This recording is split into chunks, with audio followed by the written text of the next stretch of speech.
உதயசூரியன் ஸ்டாலின் ஐயா தரட்டும், தமிழ்நாடு வெல்லட்டும். தமிழ்நாடு எப்பயுமே டெல்லிக்கு ஆஃப்டர் கண்ட்ரோல். எல்லாரும் நான் சொல்றது மட்டும் சொல்றீங்களா?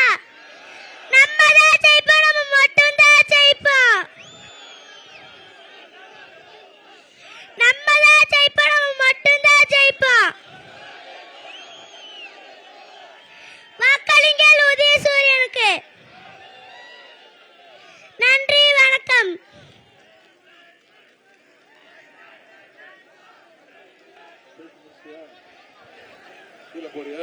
நான் பேசுறது நீங்க பேசிட்டியா? கொஞ்சம் அங்க கூட நிக்கிறேன். கூட நிக்கிறியா உட்கார்ந்துக்கிறியா? உட்கார்ந்துக்கிறேன். சூடா இல்லையா?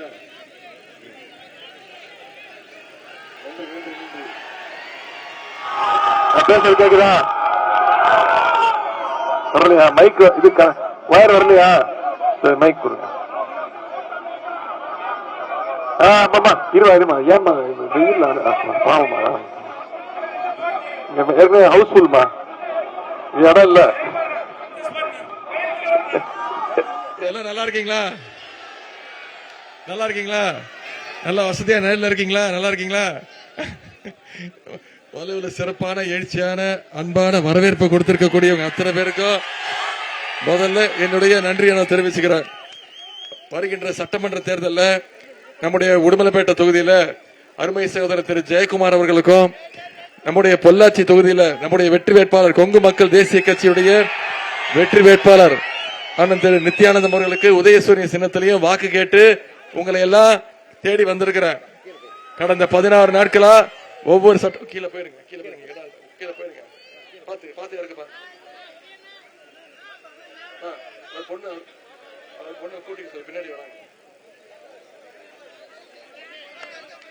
அதே மாதிரி நம்முடைய வால்பாறை வேட்பாளர், வால்பாறை தொகுதியுடைய வெற்றி வேட்பாளர் திரு குட்டி என்கிற சுதாகர் அவர்களுக்கு உதயசூரியன் சின்னத்துல வாக்கு கேட்டு வந்திருக்கிறேன். ஜெயிக்க வச்சிருவீங்களா? உடுமலைப்பேட்டை வெற்றி கன்ஃபார்மா? வால்பாறை வெற்றி கன்ஃபார்மா? பொள்ளாச்சி தொகுதி வெற்றி கன்ஃபார்மா?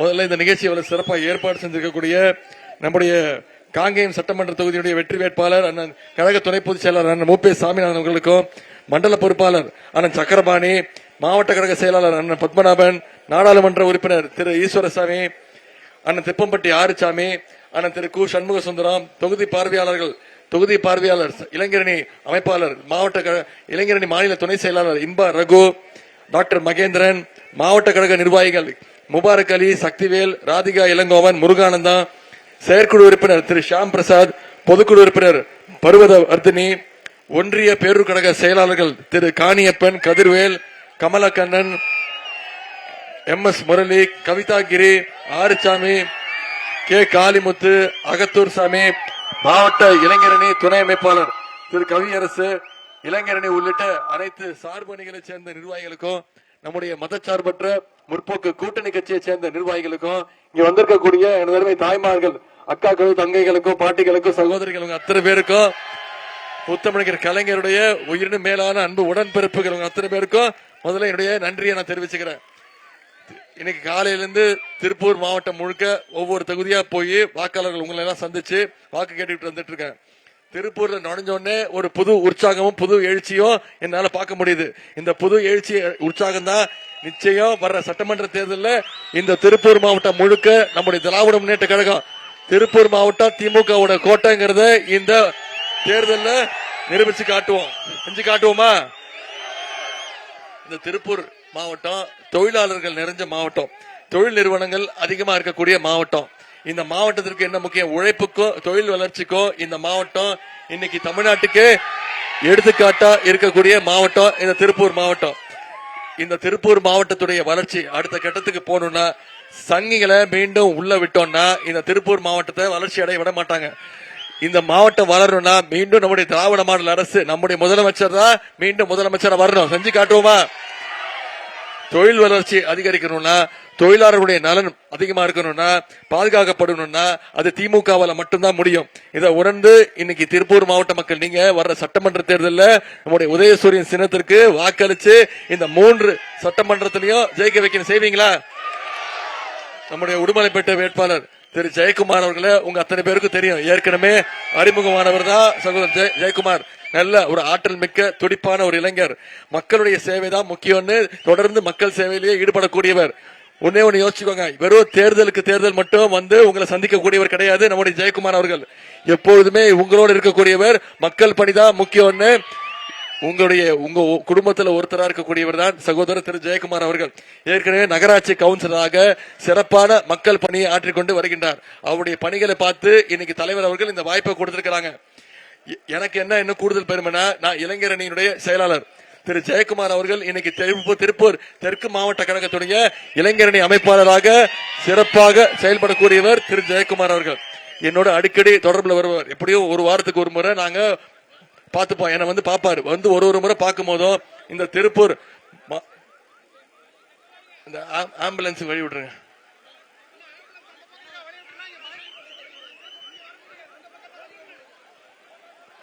ஆம்புலன்ஸ் இப்படிதான் போடுமா? இப்படி திருப்பி விட்டுருங்க ஆம்புலன்ஸ்.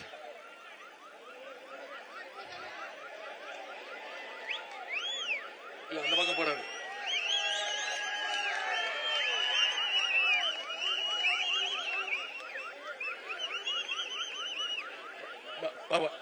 வழி விட்டுருங்க, ஆம்புலன்ஸ் வழி விட்டுருங்க. போயிடும் இப்படி உள்ள போந்து போயிடும்.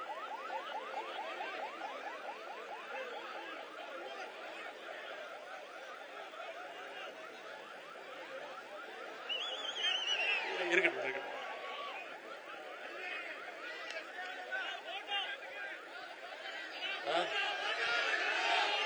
போட்டோ சரி, வா. போறதுக்கு முன்னாடி போட்டோ காட்டிட்டு போற. சரியா?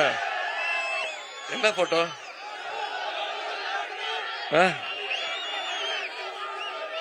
எனக்கு தெரியாது,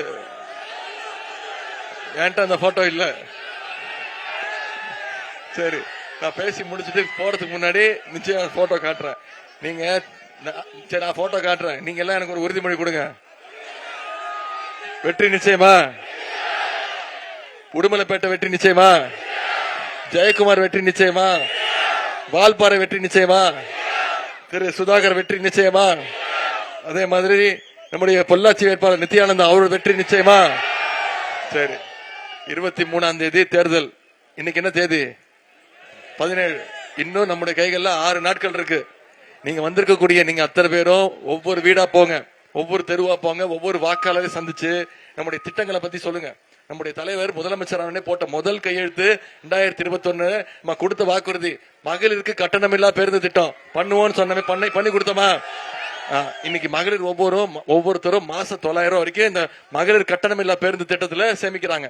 முதலமைச்சர் காலை உணவு திட்டம், காலைல பள்ளிக்கூடத்துக்கு பசங்க வந்தாங்கன்னா பசியோடு இருக்கக்கூடாதுன்னு சொல்லி அவங்களுக்கு 1ஆம் வகுப்புல இருந்து 5ஆம் வகுப்பு வரைக்கும் முதலமைச்சர் காலை உணவு திட்டம். சரி, பள்ளிக்கூடத்துக்கு வந்த குழந்தைங்க காலேஜுக்கு போய் படிக்கணும்னு ஒவ்வொருத்தருக்கும் மாசம் 1000 ரூபாய் கல்வி ஊக்கத்தொகை 14 லட்சம் மாணவர்களுக்கு வழங்கியிருக்கிறோம். இப்போ சமீபத்துல 2 மாசத்துக்கு முன்பு 10 லட்சம் கல்லூரி மாணவர்களுக்கு இலவச லேப்டாப் திட்டம் அறிவிச்சு ஒரே மாசத்துல கொடுத்து முடிச்சார் நம்முடைய முதலமைச்சர் அவர்கள். இப்படி பல்வேறு திட்டங்களை நிறைவேற்றி கொடுத்திருக்கிறோம். இன்னொரு முக்கியமான திட்டம் உங்க அத்தனை பேருக்கு தெரியும், கலைஞர் மகளிர் உரிமை தொகை திட்டம். போன சட்டமன்ற தேர்தலில் சொன்னோம். இந்த கொடி கொஞ்சம் இறக்குங்க, கொடி இறக்கிடுங்க. போன சட்டமன்ற தேர்தலில் சொன்னோம். இப்ப கடந்த 3 வருடமா ஒவ்வொரு மாசமும் 1000 ரூபாய் உரிமை தொகை, 1,31,00,000 மகளிருக்கு மாசம் 1000 ரூபாய் உரிமை தொகை கொடுத்தது யாரு? நம்முடைய முதலமைச்சர் கொடுத்தாங்க. அந்த உரிமை தொகை திட்டத்தை நிப்பாட்டுறதுக்கு முயற்சி பண்ணாங்க. அதிமுகவும் பாஜகவும் சேர்ந்து தேர்தலை காரணம் காட்டி 3 மாசம் நிப்பாட்டுறதுக்கு நீதிமன்றத்துக்கு போனாங்க. நம்முடைய முதலமைச்சர் தலைவர் என்ன பண்ணாரு? 1000 ரூபாய் கொடுக்கறது நிப்பாட்ட முயற்சி பண்றீங்களா? கொடுக்கிற 5000 ரூபான்னு கொடுத்தாருல. பிப்ரவரி மாசம், மார்ச் மாசம், ஏப்ரல் மாசம் 3 மாசத்துக்கு சேர்த்து 3000, கோடை கால சிறப்பு நிதி 2000, 5000 ரூபாய் நம்முடைய முதலமைச்சர் அவர்கள் ஒரே பேங்க் டிரான்ஸ்பர்ல அமைச்சாரு. முதலமைச்சர் காலையில 6 மணிக்கு கொடுத்தாரு பேங்க்ல, போய் 9 மணிக்கெல்லாம் எடுத்துட்டீங்க பணத்தை. ஏன்னா உங்களுக்கு அவ்வளவு நம்பிக்கை. முதலமைச்சர் கொடுத்திருக்கக்கூடிய உரிமை தொகையை மோடி அரசு பேங்க்ல மினிமம் பேலன்ஸ் இல்லன்னு சொல்லி எடுத்துருவாங்கிறது அந்த நம்பிக்கையில போய் பணத்தை எடுத்துட்டீங்க. ஷார்ப்பா இருக்கீங்க.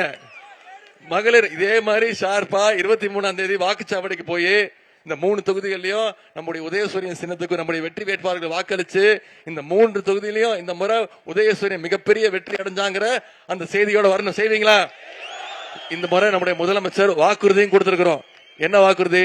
மகளிர் உரிமை தொகை திட்டம் ஆட்சிக்கு வந்தோடனே 1000 ரூபாங்கிறது 2000 ரூபாய் உயர்த்தி கொடுப்பேன்னு முதலமைச்சர் வாக்குறுதி கொடுத்திருக்கிறாரு. முதலமைச்சர் காலை உணவு திட்டம் 5ஆம் வகுப்பு வரைக்கும் இல்ல 8ஆம் வகுப்பு வரைக்கும் விரிவுபடுத்தப்படும் சொல்லியிருக்கிறோம்.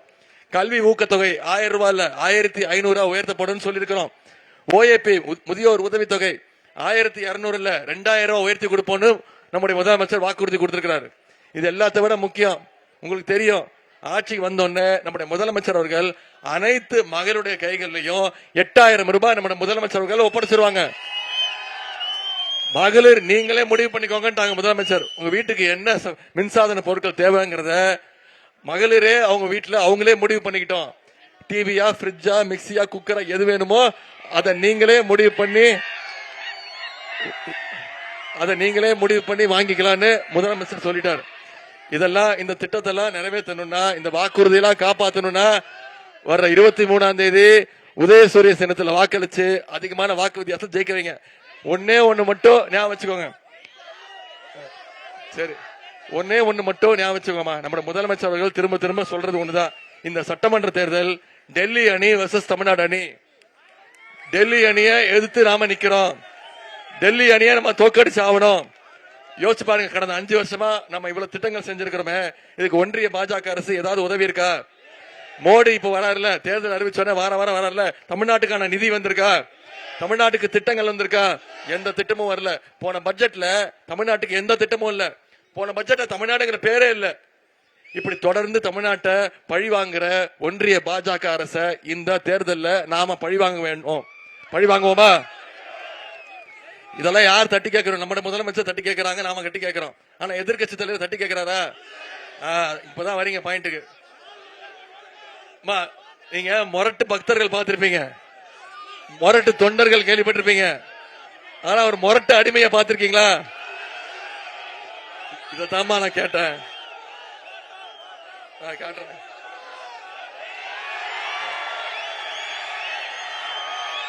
இதான் அந்த போட்டோ. இது பாருங்க, இந்த போட்டோ நான் விருப்பம் இல்லாம காட்டுறேன். இந்த போட்டோக்கு எனக்கும் சம்பந்தம் கிடையாது, நீங்க கேட்டதுனால காட்டுறேன். சரியா? இப்படிதாமா அவர் முதலமைச்சர் ஆனாரு. இவர் காலில் விழுந்த தப்புன்னு நான் சொல்ல, விழுந்த காலையை வாரி விட்டாருல, அதத்தான் நான் தப்புன்னு சொன்னேன். இதுக்கு தான் என்ன கண்ணாமன்னு திட்டுறாரு. என்ன செத்து போன்ட்டாருமா, என் உயிரை வாங்குறான் அப்படின்ட்டாரு. ரொம்ப டென்ஷன் வராரு. ஏற்கனவே நாம 10 தோல்வி கொடுத்துருக்கிறோம். இந்த தேர்தலோட 10 தோல்வி பழனிசாமிய மொத்த தோல்வி பழனிசாமியாக்கி வீட்டுல உட்கார்றோம். செய்வோமா? உங்களை எல்லாம் அன்போடு கேட்கிறேன், பண்போடு கேட்கிறேன், பாசத்தோடு கேட்கிறேன், உரிமையோடு கேட்கிறேன், உங்க வீட்டு பிள்ளையாக இருந்து கேட்கிறேன், தலைவருடைய மகனாக இருந்து கேட்கிறேன், இன்னும் பெருமையா பூரிப்பா சொல்லணும்னா கலைஞருடைய பேரனாக இருந்து கேட்கிறேன். உதயசூரியன் சின்னத்துல வாக்களிச்சு இந்த 3 தொகுதியும் மிகப்பெரிய வெற்றிங்கிற செய்தி 4ஆம் தேதி வரணும். செஞ்சு கொடுப்பீங்களா? உங்களுடைய அன்புக்கு வரவேற்புக்கு நன்றி நன்றி நன்றி.